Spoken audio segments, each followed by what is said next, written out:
ദിവസമെങ്കിലും ഞാൻ തനിച്ചായി പോയല്ലോ എന്നോർത്ത് നിങ്ങൾ ദുഃഖിച്ചിട്ടുണ്ടോ? ഉണ്ടെങ്കിൽ ഉറപ്പായും ഈ വീഡിയോ കാണുക. അങ്ങനെ ഒറ്റയ്ക്കായ ദിവസം നിങ്ങൾ ഒരുപാട് നേരം വിഷമിച്ചിരുന്നിട്ടുണ്ടാവും, അല്ലെങ്കിൽ കരഞ്ഞിട്ടുണ്ടാവും, ഒരുപാട് ചിന്തിച്ചിട്ടുണ്ടാവും. അതൊരു അനുഗ്രഹമായിട്ട് കാണുക. നമ്മുടെ ലൈഫിൽ നമ്മൾ ഒറ്റപ്പെട്ടുവെങ്കിലും ഇല്ലെങ്കിലും ദിവസവും അല്പനേരം ഒറ്റപ്പെട്ടിരിക്കണം. അതിനുള്ള കാരണം പറയാം. അതിനു മുൻപായി നമുക്ക് ചുറ്റും ഒരുപാട് സുഹൃത്തുക്കൾ ഉണ്ടാവും, അല്ലെങ്കിൽ ഒരുപാട് റിലേറ്റീവ്സ് ഉണ്ടാവും, ഫാമിലി ഉണ്ടാവും. നമ്മളെ സപ്പോർട്ട് ചെയ്യാനും നമ്മളെ എന്റർടൈൻ ചെയ്യാനും ഒരുപാട് ആളുകൾ നമുക്ക് ചുറ്റുമുണ്ടാവും. ആ ഒരു സൗഹൃദ വലയങ്ങളിൽ നമ്മൾ എപ്പോഴും ബിസി ആയിരിക്കും. ഒരിക്കലും നമ്മളുടെ കാര്യങ്ങളെ കുറിച്ച് ചിന്തിക്കാൻ നമുക്ക് സമയം കിട്ടുകയില്ല. അതുകൊണ്ടാണ് പലപ്പോഴും നമ്മൾ പഠനത്തിൽ പുറകിലോട്ട് പോകുന്നതും, ജീവിതത്തിൽ ഒരു പ്രശ്നം വരുമ്പോൾ ഫേസ് ചെയ്യാൻ ബുദ്ധിമുട്ടുന്നതും, ചെറിയ ഒരു ഒറ്റപ്പെടൽ പോലും നമുക്ക് സഹിക്കാൻ പറ്റാതെയാവുന്നതും, അല്ലെങ്കിൽ റിലേഷൻഷിപ്പിൽ എന്തെങ്കിലും ഇഷ്യൂസ് ഉണ്ടാകുമ്പോൾ നമ്മൾ ഹൃദയം തകർന്ന് കരയുകയൊക്കെ ചെയ്യുന്നത് നമുക്ക് ഒറ്റയ്ക്ക് നിൽക്കാൻ അറിയാത്തത് കൊണ്ടാണ്. നമ്മൾ പലപ്പോഴും ബുദ്ധിജീവികൾ, പഠിപ്പിസ്റ്റ് എന്നൊക്കെ പറഞ്ഞ് കളിയാക്കുന്ന ആളുകളെ കണ്ടിട്ടില്ലേ? അവർ പലപ്പോഴും ഒറ്റയ്ക്കായിരിക്കും. ഒരുപാട് സുഹൃത്തുക്കളോ ഒന്നും, അല്ലെങ്കിൽ അവർക്ക് ഒരുപാട് അറ്റാച്ച്മെന്റോ ഒന്നും ഉണ്ടാവാറില്ല. അവർ അവരുടേതായ ഒരു ലോകത്തായിരിക്കും ജീവിക്കുന്നത്. ഞാൻ പറയുന്നത് ഒരിക്കലും മുഴുവൻ സമയവും ഒറ്റപ്പെട്ട് ജീവിക്കണം എന്നല്ല. നമുക്ക് എല്ലാവരും വേണം. റിലേറ്റീവ്സും, കൂട്ടുകാരും, റിലേഷൻഷിപ്പും, ഫാമിലി എല്ലാം നമുക്ക് വേണം. പക്ഷേ ദിവസവും ഒരു 2 മണിക്കൂറെങ്കിലും നമുക്ക് നമ്മുടേതായ സമയം വേണം.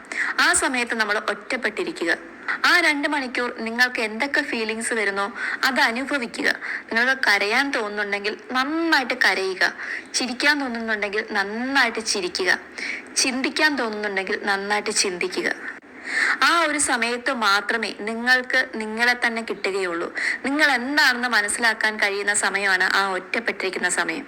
നിങ്ങളോട് തന്നെ വിഷമങ്ങളും സന്തോഷങ്ങളും ആഗ്രഹങ്ങളും ഒക്കെ നിങ്ങൾ പറഞ്ഞ് തീർക്കുക, അല്ലെങ്കിൽ ഷെയർ ചെയ്യുക. തനിച്ചിരിക്കുമ്പോൾ നിങ്ങൾക്ക് സമയം കൊല്ലികളായിട്ടുള്ള റിലേഷൻഷിപ്പുകളാണെങ്കിലും ഫ്രണ്ട്ഷിപ്പുകളാണെങ്കിലും നിങ്ങൾക്ക് എന്തെങ്കിലും പ്രയോജനം തരുന്നുണ്ടോ എന്ന് ആലോചിക്കുക.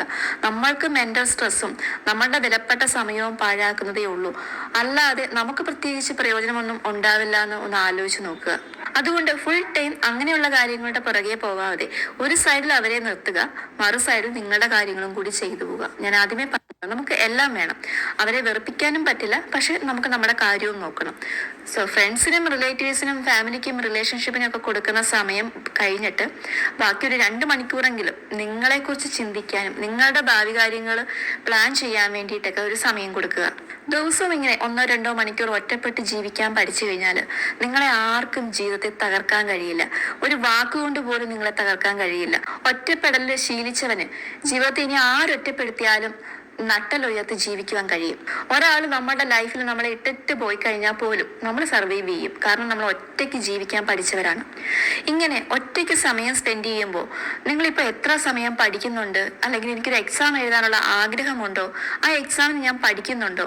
ഇനി അതല്ല, ഫാമിലിയിലാണെങ്കിൽ ഞാൻ എപ്പോഴും ഫാമിലിയിൽ ഇഷ്യൂസ് ഉണ്ടാക്കുന്ന ആളാണോ, ഞാൻ കാരണമാണോ ഇഷ്യൂസ് ഉണ്ടാക്കുന്നത്? ഇഷ്യൂസ് ഒഴിവാക്കാൻ ഞാൻ എങ്ങനെ പെരുമാറണം എന്നൊക്കെ നിങ്ങൾക്ക് പക്വതയോടെ ഒരു ചിന്ത കൊണ്ടുവരാനുള്ള സമയം നിങ്ങൾക്ക് കിട്ടും. ഉറപ്പായും ഡെയിലി കുറച്ചു നേരമെങ്കിലും ഇങ്ങനെ തനിച്ച് ജീവിക്കാൻ പഠിക്കണം. കാരണം ആരും നിങ്ങളെ ലൈഫിൽ രക്ഷപ്പെടുത്തില്ല. നിങ്ങളുടെ കൂടെയുള്ള ആളുകൾ ആരും നിങ്ങളെ രക്ഷപ്പെടുത്താനുള്ളവരല്ല. എല്ലാവർക്കും അവരവരുടെ കാര്യം തന്നെയാണ് പ്രധാനം. അത് ഫാമിലി ആണെങ്കിലും റിലേഷൻഷിപ്പ് ആണെങ്കിലും ഫ്രണ്ട്സ് ആണെങ്കിലും എല്ലാം അവരുടെ കാര്യങ്ങൾ മാത്രമേ നോക്കിയുള്ളൂ. അപ്പോൾ നമ്മളുടെ ലൈഫ് അപ്ഗ്രേഡ് ചെയ്ത് കൊണ്ടുവരേണ്ടത് നമ്മളുടെ മാത്രം ഉത്തരവാദിത്തമാണ്. ചില ആളുകളുണ്ട്, നമുക്ക് സാമ്പത്തികമായിട്ടോ അല്ലെങ്കിൽ മറ്റെന്തെങ്കിലും ഉണ്ടെങ്കിൽ നമ്മൾ എല്ലാവരെയും സഹായിക്കും, നമ്മൾ സാമ്പത്തികമായിട്ട് എല്ലാവരെയും സഹായിക്കും. പക്ഷെ നിങ്ങൾക്കൊരാപത്ത് വരുമ്പോൾ, നിങ്ങൾക്കൊരു ബുദ്ധിമുട്ട് വരുമ്പോൾ എത്ര പേര് തിരിച്ച് സഹായിക്കുമെന്ന് നിങ്ങൾ ശ്രദ്ധിച്ചു നോക്കുക. നിങ്ങൾ 10 പേരെ സഹായിച്ചിട്ടുണ്ടെങ്കിൽ ചിലപ്പോൾ 2-3 പേര് മാത്രമായിരിക്കും നിങ്ങളെ തിരിച്ച് സഹായിക്കുന്നത്. ബാക്കി ആരും നിങ്ങളെ തിരിഞ്ഞു നോക്കില്ല. ലൈഫിൽ ഇനി എന്ത് പ്രശ്നങ്ങൾ വന്നു കഴിഞ്ഞാലും നിങ്ങളെ തിരിഞ്ഞു നോക്കാൻ ആരും ഉണ്ടാവില്ല. നമ്മുടെ നല്ല കാലത്ത് മാത്രമേ നമ്മുടെ കൂടെ ആളുകൾ ആത്മാർത്ഥമായിട്ട് നിൽക്കത്തുള്ളൂ. നമുക്ക് മോശം കാലമാണെങ്കിൽ ഒരാളും നമ്മുടെ കൂടെ കാണില്ല. എല്ലാ ആളുകളും ഒരു സ്ട്രെസ്ഫുൾ ആയിട്ടുള്ള ജീവിതമായിരിക്കും നയിക്കുന്നത്. എല്ലാവർക്കും അവരുടേതായ പ്രശ്നങ്ങളുണ്ട്. അപ്പോൾ അവർ മറ്റൊരാളുടെ പ്രശ്നം കൂടി എടുത്ത് തലയിൽ വെക്കില്ല. എല്ലാവരും അവരുടെ സമാധാനം നോക്കിയിട്ടായിരിക്കും പോകുന്നത്. നിങ്ങളെ പ്രൊട്ടക്ട് ചെയ്യാനല്ല അവർക്ക് സമയം. അതുകൊണ്ട് സ്വന്തമായിട്ട് ആലോചിക്കുക. ഡെയിലി ഒരു 2 മണിക്കൂർ നിങ്ങളുടെ ലൈഫ് എങ്ങനെ അപ്ഗ്രേഡ് ചെയ്യും, നിങ്ങളുടെ ടെൻഷനും വിഷമവും അതേപോലെ ഡിപ്രഷനൊക്കെ എങ്ങനെ കുറയ്ക്കും എന്നൊക്കെ ആലോചിക്കുക. അതിനായിട്ട് സമയം കൊടുക്കുക. നിങ്ങളെ സ്വന്തമായിട്ട് അനലൈസ് ചെയ്യാനായിട്ട് സമയം കൊടുക്കുക. അടുത്ത ദിവസം എന്തൊക്കെ കാര്യങ്ങൾ ചെയ്യണം എന്നുകൂടി ആ സമയത്ത് ആലോചിക്കുക. ഓരോ ദിവസവും വേസ്റ്റ് ആക്കാൻ എളുപ്പമാണ്. പക്ഷെ ഓരോ സമയവും പ്രൊഡക്റ്റീവ് ആക്കാനാണ് ബുദ്ധിമുട്ട്. അതുകൊണ്ട് തന്നെ നെക്സ്റ്റ് ഡേ എന്തെല്ലാം കാര്യങ്ങൾ ചെയ്യണം എന്നുകൂടി പ്ലാൻ ചെയ്യുക. എന്നാൽ മാത്രമേ ആ 24 മണിക്കൂറിൽ കുറച്ചു നേരമെങ്കിലും നിങ്ങൾക്ക് പ്രൊഡക്റ്റീവായിട്ട് ഇരിക്കാൻ കഴിയുള്ളൂ. ഒരു വിദ്യാർത്ഥിയെ സംബന്ധിച്ച് പ്രൊഡക്റ്റീവ് ആകുക എന്ന് ഉദ്ദേശിക്കുന്നത് പഠിക്കുക, നോട്ട്സ് എഴുതുക, ഫ്രണ്ട്സിനൊപ്പം കളിക്കാനൊക്കെ പോവുക. ഇനി ഒരു ഫാമിലി ആണെങ്കിൽ ഫാമിലിയിലെ കാര്യങ്ങൾ ചെയ്തു തീർക്കുക, നിങ്ങളുടെ ഫ്യൂച്ചർ കാര്യങ്ങൾ പ്ലാൻ ചെയ്യുക, അങ്ങനെ ഒരുപാട് കാര്യങ്ങൾ ഉണ്ടാവുമല്ലോ. എന്തെങ്കിലുമൊക്കെ നമ്മൾ ഡെയിലി ചെയ്തുകൊണ്ടേ ഇരിക്കണം. നമ്മുടെ ജീവിതത്തിന് ഒരു അർത്ഥം ഉണ്ടാവുന്നത് നമ്മൾ എന്തെങ്കിലുമൊക്കെ ചെയ്യുമ്പോഴാണ്. തനിച്ച് ജീവിച്ച് ജയിക്കുന്നതിന്റെ ഏറ്റവും വലിയ ഉദാഹരണമാണ് പരുന്ത് എന്ന പക്ഷി. സാധാരണ പക്ഷികളെ പോലെ കൂട്ടമായിട്ടല്ല പരുന്ത് പറക്കുന്നത്. പരുന്തിന് നല്ല സ്ട്രോങ് ആയിട്ടുള്ള ചിറകുകളാണുള്ളത്. പരുന്ത് മാക്സിമം, അതായത് മറ്റുള്ള പക്ഷികളെക്കാളും ഉയരത്തിലേ പറക്കുള്ളൂ. കാരണം അത്രയ്ക്ക് കരുത്തുള്ള ചിറകുകളുണ്ട്. നിങ്ങൾക്കും അത്രയ്ക്ക് നല്ലൊരു കോൺഫിഡൻസും തനിച്ച് ജീവിക്കാനുള്ള ഒരു പവറും കിട്ടിക്കഴിഞ്ഞാൽ മറ്റുള്ളവരെക്കാളും ഒരുപടി നിങ്ങൾ ഉയർന്നു പറക്കും. കൂട്ടമായിട്ട് പറക്കാൻ ആർക്കും കഴിയും, തനിച്ച് പറക്കാൻ ധൈര്യം വേണം. അപ്പോൾ കൂട്ടമായിട്ട് സമയം സ്പെൻഡ് ചെയ്ത് വെറുതെ ടൈം പാസ് ചെയ്യാൻ നിങ്ങൾക്ക് ഒരുപാട് സോഴ്സസ് ഉണ്ടാവും. പക്ഷേ തനിച്ച് ജീവിച്ച് സക്സസ് ആവാൻ വളരെ കുറച്ച് പേര് മാത്രമേ ഉണ്ടാവുകയുള്ളൂ. അതിലൊരാളാവാനാണ് നമ്മൾ ശ്രമിക്കേണ്ടത്. ജീവിതം പാഴാക്കാനുള്ളതല്ല, ജീവിതം ഉപയോഗപ്പെടുത്താനുള്ളതാണ്.